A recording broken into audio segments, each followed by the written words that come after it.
மாண்புமிகு பேரவைத் தலைவர் அவர்களே, தமிழக முதல்வருக்கும் சட்டமன்ற உறுப்பினர் எதிர்க்கட்சி தலைவர் அலுவலருக்கும் கூட்டணி கட்சி தலைவர் அவர்களுக்கும் என் பணிவான வணக்கத்தை தெரிவித்துக் கொள்கிறேன். புதிதாக சட்டமன்றத்திற்கு வந்துள்ள எம்எல்ஏக்களுக்கு கார் தந்துள்ள நமது முதல்வர் அவர்களுக்கு என் நன்றியை தெரிவித்துக் கொள்கிறேன். ஒரே ஒரு விஷயம் ஃபன்னாக சொல்கிறேன். நான் கல்லூரி படிக்கும்போது காதல் தோல்வி, வேலையும் இல்லை காரும் இல்லை. இன்னைக்கு வேலையும் கொடுத்துருக்காரு தலைவர், காரும் கொடுத்துருக்காரு. ரொம்ப ரொம்ப நன்றியை தெரிவிச்சுக்கிறேன். ஏன்னா நான் ட்ரெயினில் தான் வரேன். அங்கேருந்து இங்கே உள்ள ஆட்டோவில் உள்ளே வரும்போதெல்லாம் ஒவ்வொரு தடவையும் காவலர் பணியாளர்கள்லாம் கேட்பாங்க, யார் நீங்கள்? எம்எல்ஏன்னு சொல்லுவேன். ஐடி கார்டெலாம் எடுத்து காமிச்சாலும் நம்ப மாட்டாங்க. ஸோ அதனால் இன்றைக்கி ரெண்டு விஷயத்தில் நாங்கள் ரொம்ப மகிழ்வாக இருக்கோம். விவசாயிகளும் மக்கள் பணி செய்கிற பசியை போக்குற விவசாயிகளும் சந்தோஷமாக இருக்காங்க, மக்கள் பணி செய்கிற சட்டமன்ற உறுப்பினரும் சந்தோஷமாக இருக்கிறாங்க. ஸோ எல்லாரோட வாயிலாகவும் நான் மிகப்பெரிய நன்றியை தெரிவித்துக் கொள்கிறேன். நன்றி நன்றி. மிகு பேரவைத் தலைவர் அவர்களே, முன்னாள் அமைச்சர் 9 முறை சட்டமன்ற உறுப்பினர் அவர்கள் கூறினார், நாங்கள் தான் வீடு கட்டி கொடுத்தோம் சொன்னாங்க. வீடு கட்டி கொடுத்தீங்க, ஆனால் அந்த வீட்டோட தரத்தை எப்படி இருக்குன்னு கொஞ்சம் போய் பாருங்க. ஒவ்வொரு வீட்லேயும் பார்த்தீங்கன்னா அங்கங்கே உடஞ்சி தொங்குது, கம்பி தெரியுது. இதில் பார்த்தீங்கன்னா அதுக்கு மறுசீரமைப்புன்னு சொல்லி 50,000லேருந்து 55,000 சொல்கிறீங்க. ஆனால் பார்த்தீங்கன்னா 2 கிலோ சிமெண்ட்டை பூசி விட்டு ஒரு வெள்ளை சின்னாம்பு அடிச்சுட்டு மறுசீரமைப்புன்னு பண்ணியிருக்காங்க. இதை கொஞ்சம் ஆய்வு செஞ்சீங்க. மாண்புமிகு பேரவைத் தலைவர் அவர்களே, மாண்புமிகு வேளாண் துறை அமைச்சர் சொன்னார், கடந்த காலத்தில் கட்டப்பட்ட வீடுகளெல்லாம் பழுதுபட்டு இருக்கிறது, அது உங்களால் சரியாக பழுதுவாக்கவில்லை என்றெல்லாம் சொன்னார்கள். உங்களுக்கு தெரியும், 1986ஆம் ஆண்டிலிருந்து இந்திரா காந்தி அவர்களுடைய காலத்திலிருந்து அந்த வீடு 13,000 ரூபாயில் ஆரம்பிக்கப்பட்டது. அப்போல்லாம் நாங்கள் சேர்மன், அவரும் சேர்மன், அவர் அந்த ஊர் சேர்மன், நான் புள்ளம்பாடி சேர்மன்.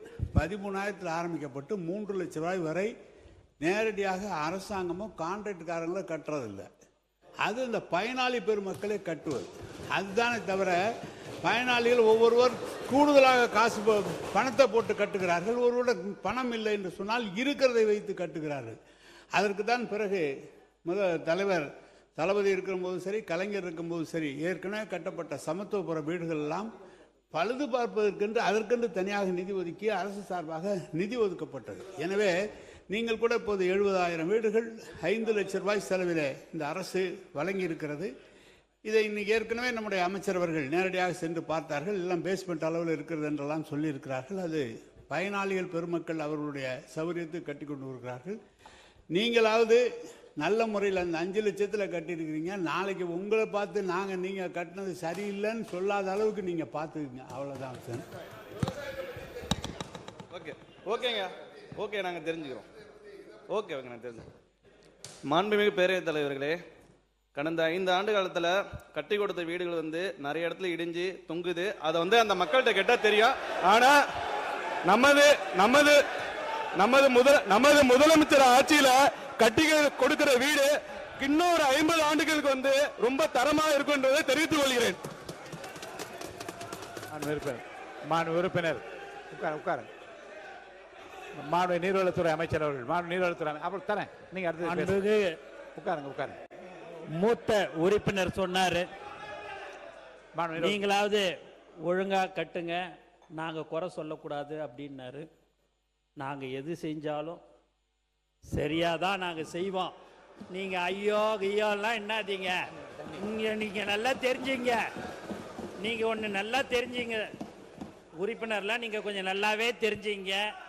இனி நீங்க கனவு கண்டா கூட இனிமேல் பட்டு நீங்க ஆட்சிக்கு வர முடியாது என்பதை தெளிவா சொல்லிக்கிறோம். புரியுதுங்களா? நீங்க இல்ல நீங்க அவர் மாண்பு உறுப்பினர் அவருக்கு என்ன சொன்னாரு, நீங்களாவது குறை சொல்லாத அளவுக்கு கட்டுங்கன்னு சொன்னார். அதை தான் நாங்க சொல்றோம். கண்டிப்பாக நாங்க தரமானதமா தான் கட்டுவோம். அதுக்கு தான் இந்த 5 லட்சம் ரூபாய். இதுங்க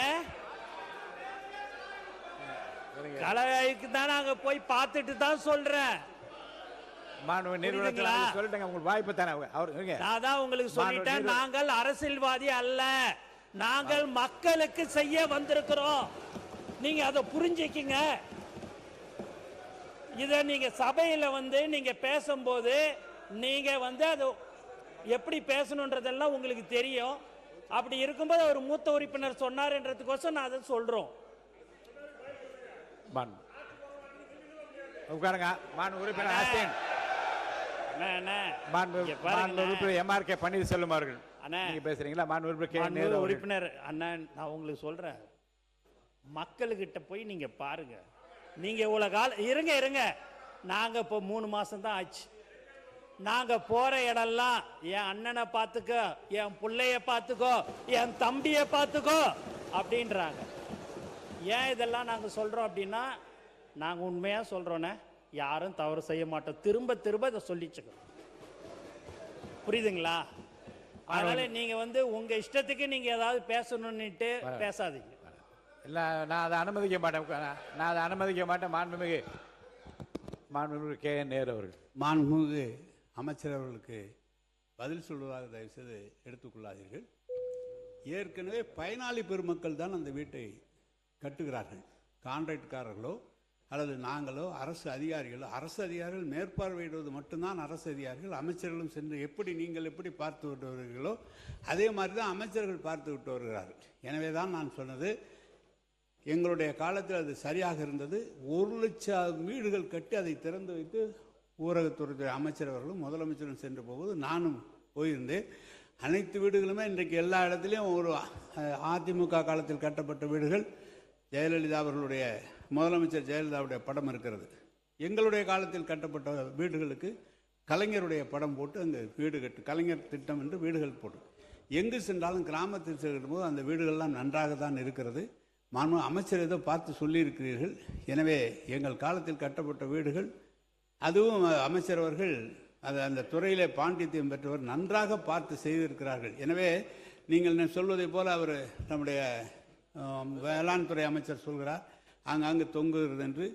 இயற்கையாகவே பொதுவாக 10 வருஷம் 15 வருஷம் சொந்த வீடு கட்டுகிற போதே சில சங்கடங்கள் வருகிறது, ஆங்காங்கு இடிந்தெல்லாம் போகிறது. அதுபோல் இருக்குமே தவிர நீங்கள் எல்லாமே தவறு எல்லாம் நடந்து விடுவதில்லை என்பதை நான் தெரிவித்துக்